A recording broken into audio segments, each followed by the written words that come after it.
चलिए आइए next topic को समझते हैं।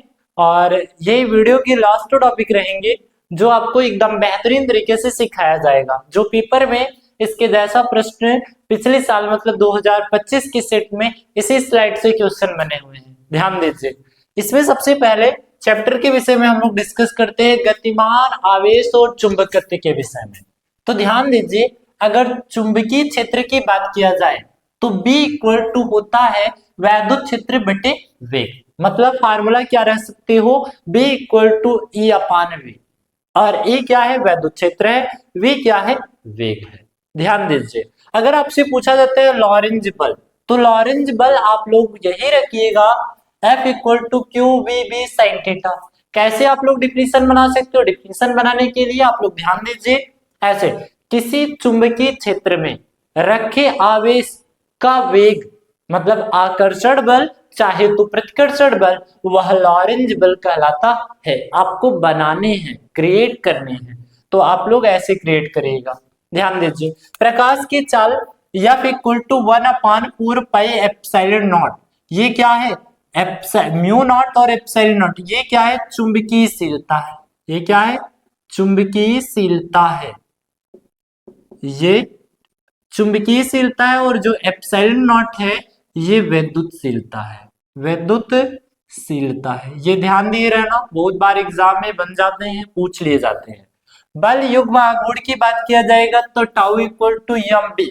अभी हम लोगों ने देखा था कि वैद्युत द्विध्रुव आघूर्ण, फिर उसके बाद वैद्युत विभव पर वैद्युत द्विध्रुव आघूर्ण, अब इसमें देखिए मैग्नेटिक फील्ड पर वैद्युत द्विध्रुव आघूर्ण।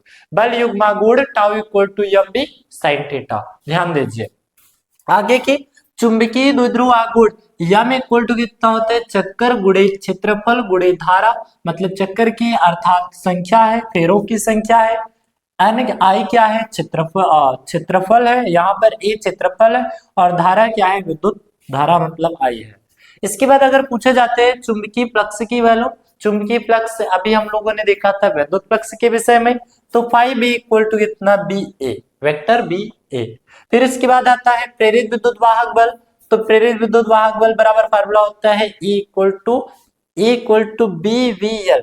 ये बी क्या है, चुंबकीय क्षेत्र है, V क्या है, वेग है, और L क्या है, लंबाई है। ध्यान दीजिए, आगे की प्रत्यावर्ती धारा संबंधित नियम हम लोग पढ़ेंगे। कैसे प्रत्यावर्ती धारा संबंधित सूत्र को ध्यान देंगे।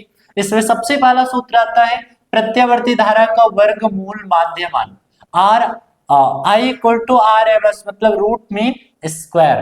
तो धारा विद्युत धारा का शिखर मान बटे कितना आई, मतलब आई नॉट इक्वल टू अपान कितना होगा, 2 हो जाएगा। ये आपके प्रश्न इसके जैसा पेपर में 100% प्रश्न आने वाले हैं, और एग्जैक्टली आपके 2026 में 100% प्रश्न पूछे जाने वाले हैं इस साल। ध्यान दीजिए, प्रत्यावर्ती वोल्टेज का वर्ग माध्य मूल मान ज्ञात करने हैं, तो V R M S equal to कितना होगा, V naught upon under root में 2।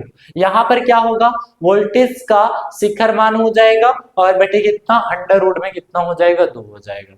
अगर प्रेरक प्रतिघात आपसे पूछे जाते हैं तो एक्सएल इक्वल टू कितना, ओमेगा एल। ये ओमेगा क्या है, कोणीय वेग है, ये क्या है, कोणीय वेग है, और एल क्या है, प्रेरकत्व है। ओमेगा की वैल्यू अगर पूछा जाए तो आप लोग बताएंगे क्या, ये कोणीय वेग है, और एल की वैल्यू पूछा जाए तो एल क्या है, ये प्रेरकत्व है, ये क्या है, प्रेरकत्व है। अगर आपसे धारिता में पूछा जाता है धारिता प्रतिघात, तो एक्स सी बराबर 1 अपान कोणीय वेग मतलब ओमेगा गुणे सी, सी क्या है, धारिता है, ये ध्यान दिए रहना। फिर इसके बाद आता है परिपथ की प्रतिबाधा। 100% आपके पेपर में आने वाले प्रश्न, इसके जैसा प्रश्न पेपर में बनेगा, इसके फॉर्मूले के अकॉर्डिंग पेपर में बनेंगे। कैसे बनेंगे, परिपथ की प्रतिबाधा Z equal to under root में R square plus XL minus XC का होल स्क्वायर। ये परिपथ की प्रतिबाधा से 100% पेपर में आने वाले हैं। जैसा कि मैं आपको बताना चाहता हूं, इस वीडियो को आप चाहे जैसे आप इसको पढ़ के जाइएगा, इसके ऊपर पेपर में आने वाला प्रश्न ये बहुत ही ज्यादा हेल्प करेंगे आपके बोर्ड एग्जाम में। आप इन सभी को स्क्रीनशॉट बढ़िया से मान लीजिएगा, एक बार रिवीजन करिएगा सिनॉप्सिस थ्योरी में, और आपको ऐसे ही क्वेश्चन प्रोवाइड किए जाएंगे। इस वीडियो में हम सबसे पहले ध्यान दीजिए, इस वीडियो में हम सबसे पहले आपको फार्मूले के विषय में डिस्कस किया और फार्मूले से कैसे परिभाषा क्रिएट किया जाता है, बोर्ड एग्जाम में कैसे सॉल्व करने हैं, इसको भी आपको डिस्कस करके बताए हुए हैं।